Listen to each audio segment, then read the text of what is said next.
요거 이제 HX로 보고, 그 다음에 요거는 이제 GX를 요걸로 보셔야겠죠, 요걸로. 이렇게 해서 이제 이거는 이제 이렇게 되는 거니까,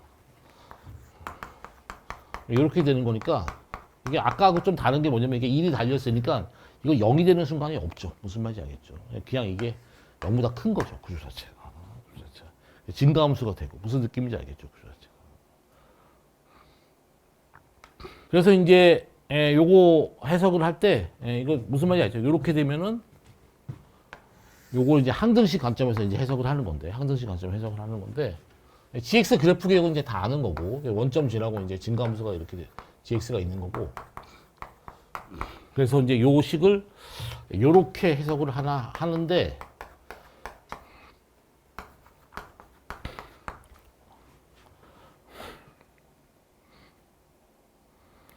요게 이제 첫 번째 항등식인데, 제가 하는 얘기 요건 이제 평권에서 재작년 6평 28번에 나온 거죠. 여기 뭐가 달려 있으니까. 요 말이 달려 있으니까 사실은 식이 요 식만 있는 게 아니라 양변은 미분한 식이 요 식이 하나 더 있는 거죠. 이렇게.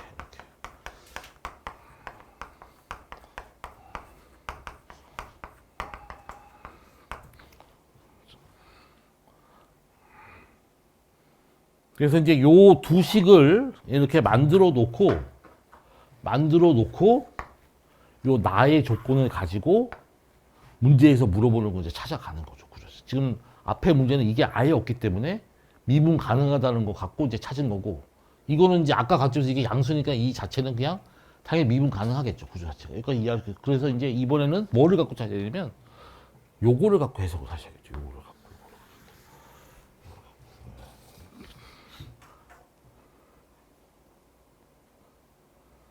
따라서 나 조건 해석하시면 어떻게 되는 거예요? F'X가 항상 0이거나 0보다 크거나 아니면 F'X가 0보다 작거나 이렇게 해석이 될 텐데, GX가 이렇게 되어 있기 때문에 요거는 항상 양수가 되겠죠. 무슨 느낌인지 알겠죠? 양수가 되고.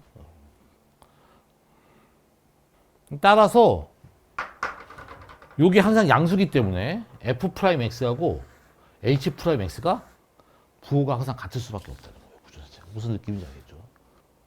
부호가 같을 수밖에 없는데 너의 부호는 항상 양수이거나 항상 음수이거나 이렇게 되는 거니까 이거의 부호도 항상 양수이거나 항상 음수이거나 둘 중에 하나인데 이제 HX가 이렇게 됐으니까 이제 알겠죠? 우리가 수업 시간에 해서 알겠죠? 그래서 이 조건이 A, B가 전부 다 양수 조건에 들어가 있기 때문에 여기서 뭐를 확인한다? 여기서 따라서 요거를 확인한다. 이렇게 되면 요게 B가 양수기 때문에 무한대가 되고, 요거 무한대 자체가 마이너스 무한대가 되기 때문에.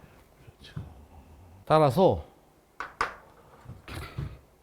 F'X도 0이나 0보다 무조건 작아야 되고, H'X도 이게 이렇게 되기 때문에 증가함수가 될 수가 없기 때문에 이렇게 된다. 이거 구조 자체가.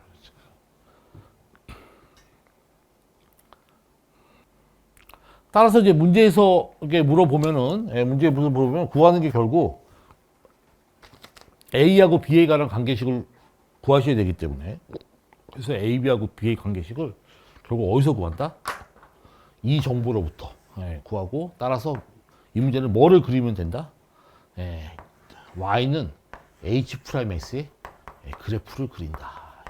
문제가 이제 이렇게 종결이 되는 거죠. 구조 자체가.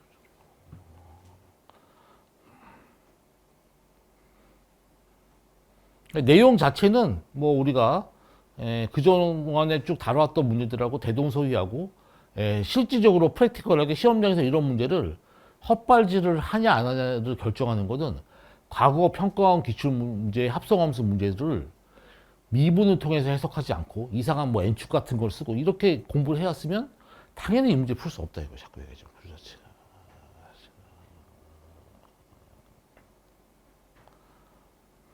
자, 무슨 느낌인지 알겠죠? 그래서 다 시험장에서 똑같이 해석하셨겠죠? 똑같이, 이거는 외길이니까, 구조 자체가. 그래서, 문제 자체를 이제 해석을 하는 데 있어가지고, HX가 이놈이니까, 요거 좀 지워서 정리 좀 할게요. 이렇게 돼가지고, 여기서 요식을 미분을 하면,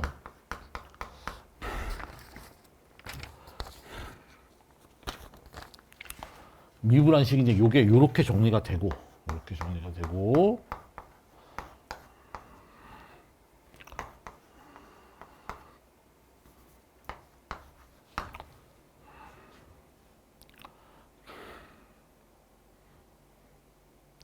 이제는 AB가 양수니까 이제 요 놈의 이제 그래프를 이제 그린다는 거죠. 무슨 느낌이 알겠어요? 그래프 그릴 때, 그래프 그리는 원칙 다 기억나죠? 처음에 뭐를 한다?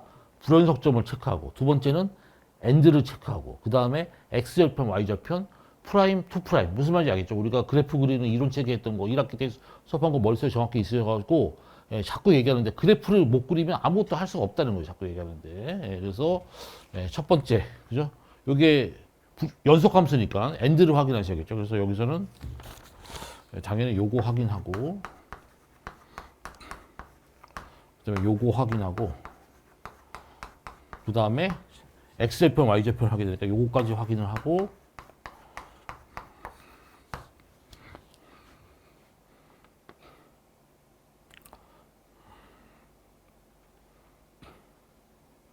그 다음에 이제 이거 그래프 그리셔야 되니까 요놈의 도함수가 사실은 이게 이계도함수죠. 그래서 이제 요즘 평가 문제는 이계도함수를 실제 이제 문제를 풀 때 사용을 하냐 안 하냐, 거의 이제 이계도함수를 사용하는 문제가 나온다는 거죠. 계속 100만 번째 얘기하고 있는데 구조 자체가.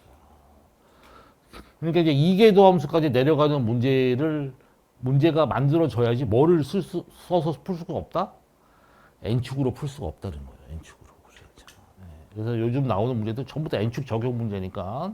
그래서 여러분들 뭐 여기 뭐 다 잘하고 있겠지만 자기가 미적분 28번, 29번, 30번에 좀 특별한 약점이 있는 친구들은 그냥 이렇게 간략하게 생각해가지고 어영부영하고 이렇게 시간 또 때우시면 안 돼요. 자꾸 얘기하는데. 뭔가 계획을 정확히 세우셔야 돼요. 자꾸 얘기하는데.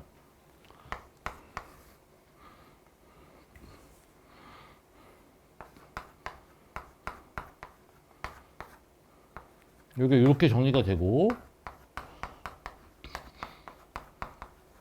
그래서 이제 여기 고3들은 뭐 학교에서는 어쩌고 저쩌고 이렇게 하겠지만 항상 좀 이런 얘기하기 못하지만 학교에서 고3들이랑 이런저런 대화하지 마시고, 저희 이제 수업 때 와가지고 N수생분들이 이게 난이도를 이제 평가하는 거 자꾸 그걸 참고를 하셔야 돼요. 그래서 이번 시험 7월 교육청은 N수생들이 시험 보고 와가지고 이번 7월 교육청은 뭐 문제가 왜 이렇게 심냐, 이게 좀 잘하는 학생들의 일반적인 평이에요. 구조 자체가.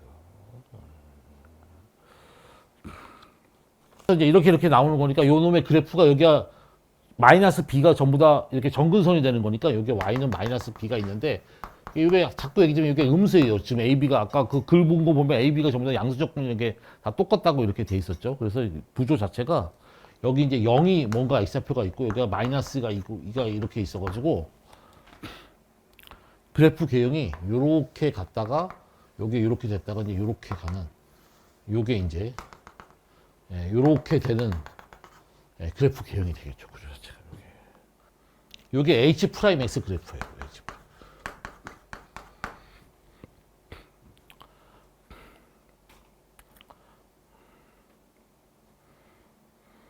그래서 H 프라임 X가 0이거나 0보다 작아야 되기 때문에 여기에 X축이 이렇게 있어야 된다는 거죠.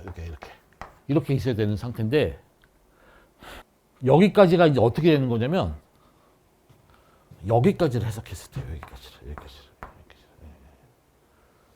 여기까지를 해석했는데, 아이고 또 선생님이 또 이렇게 하면서 또 지워버렸네. 그래서 이제 그 다음이 문제가 비교적 괜찮아요. 아까 이제 식이 이렇게 돼 있었기 때문에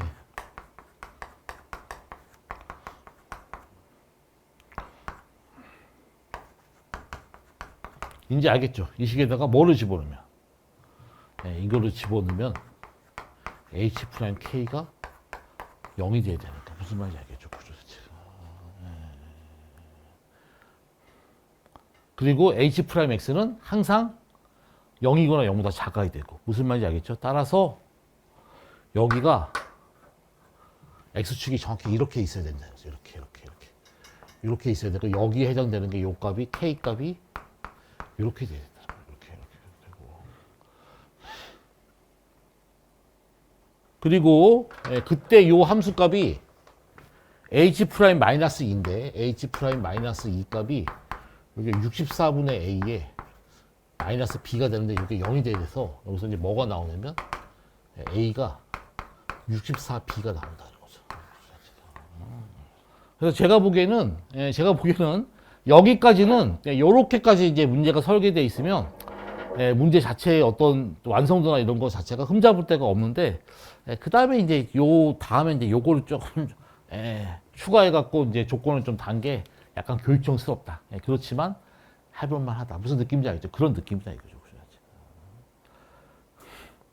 그 다음에 이제 요걸 보면은 y는 fx랑 마이너스 bx랑 만나는 점이 어쩌고저쩌고 했을 때 합이 이제 k 플러스 8인데 k가 마이너스 6이니까 좌표 합이 6이라는 거죠. 그래서 결국은 요 식하고 fx하고 마이너스 bx하고 요거를 이제 연립방정식을 풀었을 때 x좌표가 어쩌고저쩌고 이렇게 된다는 얘기가 되는 거겠죠. 구조 자체가.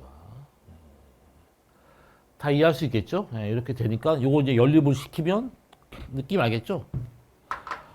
사실은 이게 마이너스 bx가 fx니까 요거 이렇게 날아갈 거고 무슨 말인지 알겠죠? 구조 자체가. 그럼 fx 자체는 마이너스 bx니까 이쪽에 집어넣으면은 식을 정리하면 요게 식이 이렇게 정리가 되는데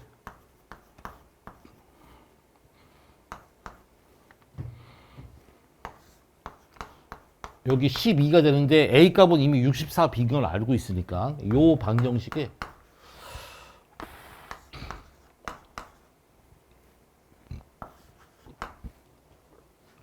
요 방정식을 풀었을 때 X 값의 합이 6이 된다는 거고 느낌 알겠죠? 이렇게 되는데 B가 전부 다 양수니까 이렇게 정리가 되겠죠. 이렇게.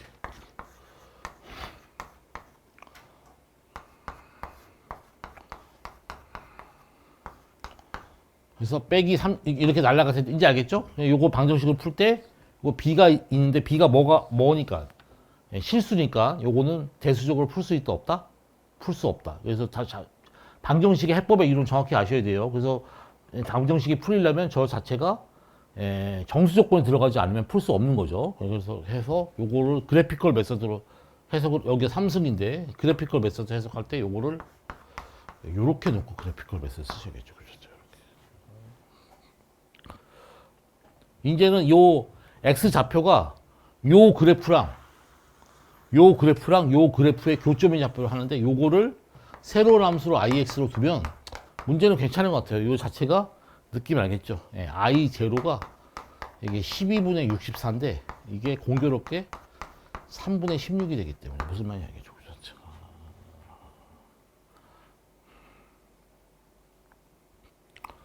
요 그래프는 너무 알려진 그래프라서 요거 그래프 미분해서 그릴 수 있겠죠. 그래서 요거 그래프를 그리면 사실은 요게 3분의 16이 이렇게 있어서 요 그래프 개형이 요렇게 만들어지는 건데 요렇게. 무슨 말인지 알겠죠? 이렇게. 그래서 그럼 너의 그래프 개형은 어떻게 되냐? 이게 B가 양수고 그러니까 마이너스 B제곱 음수니까 3승 그래프니까 요 점을 지나면서 요게 요런 느낌으로 내려오다가 요렇게 내려가는 그래프 개형이 되는데 여기에 교점의 좌표가 6이 돼야지 여기 실근이 0하고 6하고 합이 6이 된다는 거예요. 구조 자체가.